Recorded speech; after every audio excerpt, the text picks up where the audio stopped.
Ketika beliau, you can sit down, right? Maybe. It's okay ya, Pak Rahman duduk ya Bapak Ibu. Oke. Kita dulu, aku mulai dulu pengawalan. Ketemu Pak Rahman di Man 11. Nanti Pak Rahman akan selanjutnya bercerita. Karena sebagai apa? Dia sebagai murid yang datang ke gurunya. Ketemu Bu Okta. Kebetulan saya sedang isi pelatihan di Man 11. Dan kemudian beliau bilang, saya mau ketemu guru saya. I want to say thank you. Karena guru saya, berkat guru saya menjadi Pak Rahman sekarang. Cerita hidupnya, Pak Rahman sekarang udah S2 Bu. Pak, bahkan dia merupakan apa ya? Konsultan di WHO. ILO bukan WHO. Salah gue. Oke. Silakan kita dengerin ceritanya Pak Rahman, storytell Pak Rahman. Terima kasih. Punten boleh berdiri? Ya, supaya saya bisa keliling-keliling. Jadi tadi Bu Anizar, terima kasih sekali, ini mentor sekaligus teman saya saling membuli. Ini menunjukkan bahwa kami sudah inklusi, ya, jadi insya Allah tidak ada dusta di antara kita. Baik, Bapak Ibu, sebelum dimulai, saya mau tanya satu hal yang sangat simpel. Andaikan Bapak Ibu di sini adalah guru saya, kemudian datanglah seorang Rama ini ke sekolah ini. Jangan dibayangkan yang sekarang, saya masih SD. Datang diantar sama orang tua, Pak, Bu, ini anak saya tunanetra mau sekolah di sini. Apa yang akan dikatakan oleh Bapak Ibu? Satu kata aja. Nggak boleh. Nggak boleh. Mantap. Ini yang sebelah kanan ya, Ibu? Semangat. Keren. Berarti kalau saya, Bu, saya mau sekolah di sini. Semangat ya, udah semangat aja terus. Silakan. Oke. Boleh tahu nggak alasannya kenapa, Bu? Alasannya bilang semangat, silakan gitu kenapa? Jangan dibayangin yang sekarang ya, Bu. Bayangkan Saya aja. jawab silakan karena sekarang ini pemerintah untuk anak itu kan boleh masuk di sekolah negeri. Oh, okay. Jadi kita menerima dengan terbuka. Yes. Problem is everything happy story yang tadi disampaikan tidak ada di zaman saya. Kenapa? Sebab dulu belum ada aturannya. Masih disebut dengan sekolah terpadu. Jadi karena tadi Bu Anissa agak panjang, saya story juga agak panjang. Jadi saya bagi dua ya Bu, pola asuh di rumah dan pola asuh di sekolah. Saya sedikit mundur ke belakang, flashback. Saya dilahirkan pada saat hujan deras. Ibu saya itu dilarikan dengan becak oleh kakaknya ke rumah sakit. Kebetulan saya lahir di Semarang. Jadi katanya tuh guntur bersaut-sautan Bu. Menurut cerita dari kakak saya itu, kakak ibu saya adalah ketika saya lahir, itu ayah saya datang, almarhum bapaknya datang, tapi melihat saya tidak menangis. Ternyata bukan karena saya bayi super, tapi karena saya tidak bisa melihat, alias tunanetra. Kalau tadi ini materi diberikan oleh Bu Anizar sudah di checklist ya. Hambatan mental, hambatan emosional, hambatan apa lagi Bu? Intelektual. Yang belum fisik nih kayaknya. Ya, tunanetra belum ada. Atau jarang sekali kita jumpai. Apa yang terjadi? Apa yang dilakukan oleh ayah saya? Beliau accept dulu. Ini kuncinya. Ya, jadi accept, terima. Ya. Seperti tadi Okta dia Bu Anissa bilang, bukan karena kasihan, tapi karena Bapak saya menyadari bahwa ini adalah pemberian Allah yang paling sempurna, sesuai takarannya Bapak Ibu. Emang takaran saya begini, dengan mata yang tidak bisa melihat. Ada rekan saya mungkin ADHD, memang itu takaran terbaiknya Bapak Ibu. Ini yang perlu kita lihat. acceptance. Kemudian bagaimana bapak saya itu berjuang membawa ke ibu saya harus menyusui. Ini proses pendidikan juga yang dilakukan oleh almarhum bapak saya kepada ibu saya. Accept gak nih anak lo? Bapak ibu bisa dibayangkan kalau saat itu, waduh dia kagak nih anak cacat, buang aja. Apa yang terjadi bu? Tidak ada Ramaditya Adhikara seperti sekarang. Demikian juga ketika ada bapak ibu guru yang tidak berkenan menerima siswa-siswi inklusi, maka mereka nggak akan sukses. Dari tempat ini maksudnya, mungkin di tempat lain. Jadi poin pertama adalah accept. Ya. Demikian juga ketika di sekolah. Nanti saya share ketika di part untuk pola belajar saya di sekolah. Nah, ini accept. Yang kedua apa bu? Keluarga saya be socialized. Artinya apa bu? Banyak orang buta pada saat zaman saya itu dipasung di dalam rumah. Ya, tidak sekolah, hanya mengamen. Jodoh didatangkan oleh ustadz dari pesantren. Bapak saya nggak mau lihat seperti itu. Maka pada saat itulah bapak saya itu membawa saya keluar rumah. Jadi saya pada saat masih kecil itu kontrak di Jalan Pemuda bu. Saat itu. Ya, jadi dikenalin lingkungan luar. Ya, lingkungan luar tuh ya pasar. Oh pasarnya kayak gini. Jadi saya tahu aroma pasar tuh kayak gimana. Suara mesin parutan kelapa tuh seperti apa. Ini edukasi yang sangat menyenangkan bu buat saya. Mungkin kalau anak-anak yang melihat, oh mereka seperti melihat pemandangan di sekitarnya gitu. Kemudian ketika ada tetangga dikenalkan ini anak saya yang pertama, nggak ada yang bela tunanetra bu. Kalau ditanya baru kasih tahu. Dan di situ orang tua saya tidak denial, tidak, oh enggak anak saya baik-baik saja. Tidak, memang kondisinya tidak baik-baik saja. Ya. Maka ini meningkat ke poin berikutnya. Ketika ada yang tidak baik-baik saja dengan kondisi saya, apa yang harus dilakukan? Ini yang penting. Saya ingat apa kata bapak saya. Seumpama kita dikasih uang 100.000 nih bu. Ibu siapa namanya bu? Bu Santi. Bu Santi. Ya. Dikasih uang 100.000. Jatuh bu, hilang yang 5.000. Yang ibu tangisin yang mana bu? Yang 5.000 hilang atau yang mana? Yang 5.000. Padahal kita masih punya berapa bu? 95.000. Lalu ketemu Bu Anizar, kata Bu Anizar, aduh kasihan Bu Santi.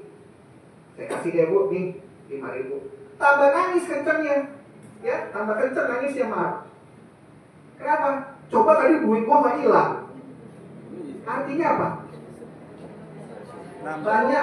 Banyak orang tua yang dikaruniai anak dengan kebutuhan khusus lebih fokus kepada apa yang dia tidak punya atau apa yang dia tidak bisa. Kalau saya udah jelas, aku nggak bisa melihat. Ya, saya nggak bisa nyetir motor, nggak bisa nyetir mobil, udah jelas. Tapi bapak saya, ibu saya tidak fokus ke sana. Fokusnya adalah apa yang bisa saya lakukan. Oh, jadi kebetulan saya memang senang bicara. Emang udah kelihatan dari awal. Maka bapak saya dulu mengajarkan saya huruf alfabet. Bagaimana caranya beli mainan plastik di pasar yang huruf-hurufan. Makanya saya bisa nulis nih bu, huruf besar. Walaupun saya nulis di udara aja ya. I N K L U S I. Begitu kan? Artinya apa bu? Kalau diusahakan bisa bu. Betul? Orang buta yang katanya nggak bisa nulis, bisa. Walaupun huruf besar doang. Ya. Ini dilakukan oleh orang tua saya. Jadi pola asuhnya seperti itu. Kemudian, apalagi bu? Hambatan tunanetra itu ternyata tidak hanya sekedar tidak bisa melihat bu. Secara motorik juga terhambat. Sering lihat teman-teman tunanetra jalan bagaimana bu? Biasanya gini nih, kaku, ototnya menegang, ya. Terus kalau gitu kan? Sedangkan saya bisa. Nah, Mungkin bapak-bapak ada yang suka nonton film kartun TVRI, Pak? Ya. Oh, lebih tua lagi. Dulu saya penggemar film kartun He-Man. Wah, terus saya sudah He-Man tuh pangeran yang ceking. Tapi kalau dia by the power of Grayskull, Bapak lihat nggak? Saya bisa niruin. I have the power, gitu kan? Ini dilakukan oleh bapak dan ibu saya. Terus nonton Dragon Ball, saya seneng banget tuh waktu pertama kali tuh Jin kura-kura ngeluarin Kamehameha. Diajarin sama bapak saya, gini. Sampai ekspresinya juga. Menurut bapak ibu tuh lucu nggak? Lucu dan ngoyo. Tapi percayalah Bu, ini kebahagiaan buat tunanetra seperti saya. Waktu saya bicara dengan Bu Santi, apa yang saya lakukan? Sedikit begini, tandanya apa? Saya memberi perhatian kepada yang saya ajak bicara. Saya bisa manggil teman saya yang dari jauh, which is mungkin buat orang buta seperti saya hal yang tidak bermanfaat. Tapi ini menjadi bagian dari proses pendidikan atau bagaimana kita menginklusikan seseorang dengan kondisi penglihatan seperti saya. Lanjut lagi ke pendidikan di sekolah ya Bu. Itu dari pola asuh yang pengajaran yang dilakukan oleh orang tua saya. Selain yang sudah saya share tadi pagi, jadi saya bisa langsung skip untuk proses belajar. Pertama saya masuk SMP 226. Kendala utama tunanetra tentu tidak bisa mendapatkan materi atau informasi dari buku cetak maupun apa yang tertulis di papan tulis. Maka yang saya lakukan adalah saya merekam dengan tape recorder. Selain bapak saya itu membacakan buku-buku pelajaran. Demikian juga ketika saya SMA, tadi Bu Okta, ini guru saya, guru IPA, ya, guru IPA. Kebetulan saya masuk kelas IPA Bapak Ibu untuk kelas 3 SMA-nya ya. Itu, ya, itu, jadi saya merekam rumus-rumus yang dibacakan oleh Bu Okta itu ke dalam kaset, lalu saya ingat-ingat lagi. Ya, itu tips pertama untuk saya belajar sebagai tunanetra. Barangkali kalau ada yang masuk ke sini sudah tidak pakai tape recorder tapi bisa pakai handphone. Ya. Yang kedua, apa yang dilakukan oleh Bapak Ibu guru? Tidak ada yang eksklusif seperti yang dibilang oleh Bu Aniza. Pernah nyetrap murid? Nyetrap yang anak ABK berani Bu? Wah, saya waktu tunanetra waktu SMP disetrap. Kenapa? Saya nggak kerjain PR, kenapa? Kecapean. Saya ingat sama guru ekonomi saya namanya Bu Nunung. Saya disetrap itu dijemur depan kelas. Menghadap ke arah timur, bayangkan Bu. Saya percaya nggak Bu? Saat itu saya tertawa Bu. Saya bahagia. Kenapa? I can be the same like others. Yang lain dihukum, gue juga dihukum.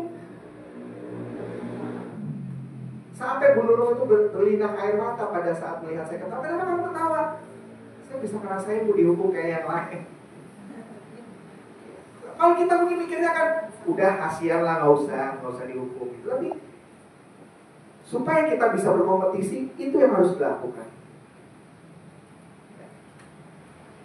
Kemudian mengikut sertakan dalam kegiatan yang masih bisa reachable, masih bisa dilakukan. Kebetulan saya kalau olahraga main basket, kalau cuma dribble bola masih bisa, lari keliling lapangan masih bisa. Nah, pengalaman saya yang cukup unik di SMP 226 adalah ketika lari keliling lapangan, larinya agak mencong, nabrak tiang bendera dan itu tiangnya roboh. Bayangkan Bu, tiang bendera sampai membentur lapangan itu kan. Itu kenangan juga. Ya, kenangan bahwa guru saya tidak marah sama saya. Ya. Cuman besok jangan diulang lagi katanya. Ya, artinya apa? Harus ada teman yang nemenin waktu lari. Gitu. Bu yang dilakukan. Ini kebetulan kalau saya alhamdulillah secara intelektual atau tidak ada masalah, emosi pun alhamdulillah tidak ada masalah, secara mental juga tidak ada masalah. Artinya apa Bu? Kalau dari tadi kan yang harus mengerti kayaknya gurunya melulu. Nah, yang punya hambatan fisik ini, yang mereka tidak punya hambatan yang lain, justru mereka ada kerjaan berat Bu. Yaitu adalah proaktif. Jadi saya dituntut untuk mendekati guru-guru saya. Saya yang tanya dan memberitahu apa kebutuhan saya. Kebetulan saya tidak bisa menulis dengan pulpen, pensil. Maka saya kalau ke sekolah bawa mesin tik Bu. Tahu mesin tik brother yang ada covernya itu? Jadi bisa bayangkan, ini saya tas sekolah, ini tongkat, ini mesin tik. Jadi kalau jalan begini di jalan raya, naik angkutan umum bawa mesin tik. Ya, sejak SMP sampai SMA saya pakai mesin tik. Jadi kalau saya ujian atau mengerjakan soal, saya ngetiknya di ruang guru. Dan itu kerennya, saya didudukin di ruang tata usaha. Jadi kayak bersaing sama Bapak Ibu yang ITU kan ketik juga. Nah, saya ketik juga. Cepat-cepatan, kadang saya nggak mau kalah nih. Wah, saya 10 jari kayak gini. Nggak mau kalah nih.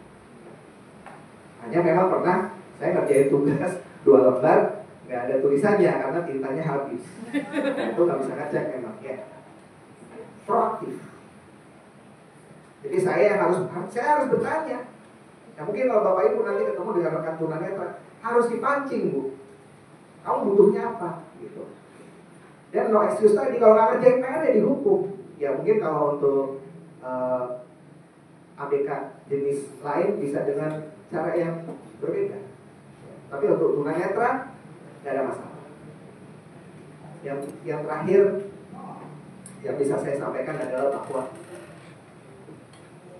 guru benar-benar pahlawan kan Pak Andir Jasa. Saya kalau ingat guru saya yang pertama tuh almarhum Bapak dan Ibu untuk nyekolahin saya Bu. Bapak saya tuh nggak pernah namanya nangis mengeluh tuh nggak pernah. Saya cuma menjumpai beliau itu nangis 1 kali yang saya tahu. Jadi kebetulan saya dulu tinggalnya di asrama sini di Lebak Bulus. Ibu tahu Jalan Pertanian? Ya. Rumah saya di Bekasi saya Bu, Jati Bening. Dulu tuh kalau pulang, Bapak yang jemput naik motor Honda GL. Jadi baju-baju kotor itu dibungkus pakai spray. Saya duduk di belakang. Pada saat itu lewat jalan arteri sini belum ada Simatupang yang ada tol ini ya. Karena masih tahun 89, tahun 89. Itu hujan deras menggelegar. Kontak saya dan Bapak kehujanan di motor, ya, kehujanan di motor. Kehempas air dari mobil yang lewat juga Bu.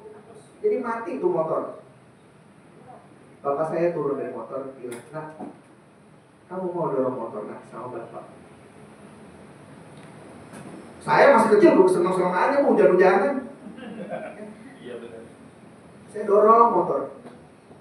Tapi mungkin Bapak Ibu yang lihat itu ngeres. Bapak saya nangis pada saat itu. Apa yang Bapak katakan? Bapakmu ini sampai seperti ini demi supaya kalau Bapak itu mati besok, kamu tuh udah siap.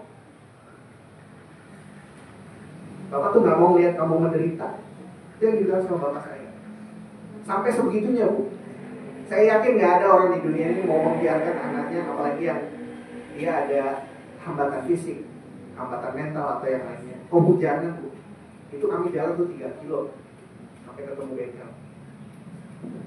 Yang terakhir, pendidikan rohani ini juga disiapkan oleh orang tua saya. Kalau bapakmu mati, kamu sudah harus siap. Ya Allah yang menjamin. Makanya alhamdulillah saya bisa ada di sini. Dan pendidikan rohani yang diberikan oleh guru-guru saya, ada Bu Okta, Bu Nunung, ada Bu Atik juga dari 226 adalah bahwa kamu meskipun seorang tunanetra harus punya goal. Goalmu adalah menjadi orang yang bermanfaat bagi orang lain.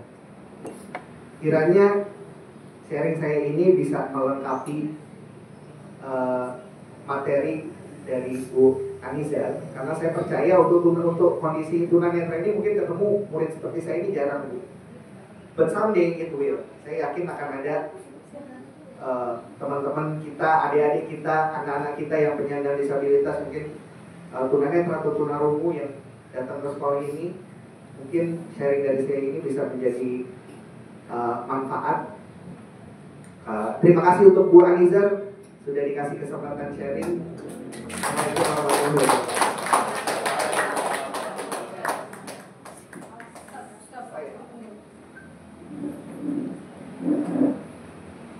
Kiri 2 langkah, maju 3 langkah, 1 langkah lagi. Kiri ya. Jarang bokok nih. Awas. Aku pinjeminnya. Baik. Kiri lagi 1 langkah. Oke. Mana-mana ini udah tahu nih. Tepuk tangan buat Pak Rama, Bapak Ibu. Ketika ketemu Pak Rama, tahu nggak Bapak Ibu apa yang saya pikirin? Ini orang hidupnya gimana ya? Ini nyala. Saya juga begitu. Kira-kira kalau kita ngeliat orang-orang